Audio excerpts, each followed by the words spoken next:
अगर आप भी चाहते हैं JM के म्यूजिक का ऑडियो वीडियो सबसे पहले आप तक पहुंचे, तो हमारे चैनल को सब्सक्राइब करें और साथ ही बेल आइकन के घंटी को दबाना ना भूलें।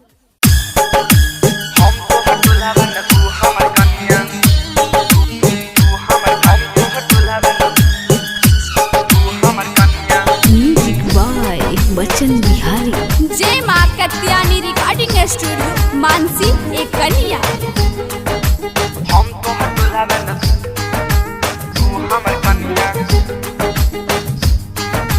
तू हमर कन्या। हम तो दुल्हा बन तू हमर कन्या, तू हमर कन्या, तू हमर कन्या। हम तो दुल्हा बन तू हमर कन्या, तू हमर कन्या, तू हमर कन्या। शादी करब तोहरा से बनबू सजनिया, हम दे रहनिया। हम तोहर दुल्हा बन तू हमर कन्या, तू हमर कन्या, तू हमर कन्या। हम तोहर दुल्हा बन तू हमर कन्या, तू हमर कन्या, तू हमर कन्या। शादी करब तोहरा से बनबू सजनिया, हम दे रहनिया। हम तोहर दुल्हा बन तू हमर कन्या, तू हमर कन्या, तू हमर कन्या। हम तोहर दुल्हा बन तू हमर कन्या।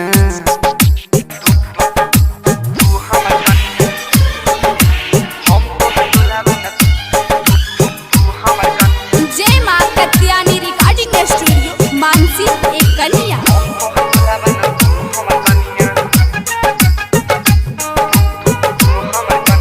म्यूजिक बाय बच्चन बिहारी।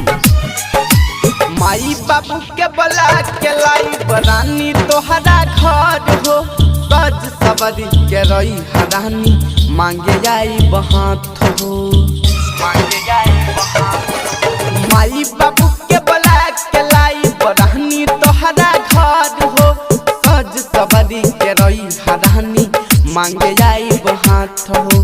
तोरा बिना हमारा न मन लगे, रतिया में हमारा न निंदिया बे।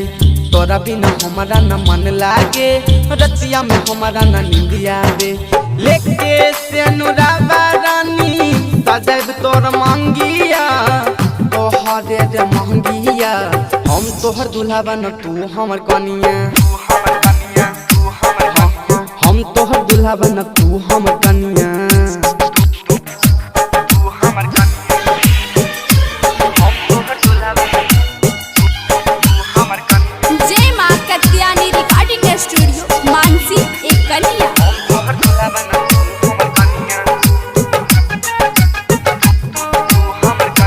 Music by Bachchan Bihari.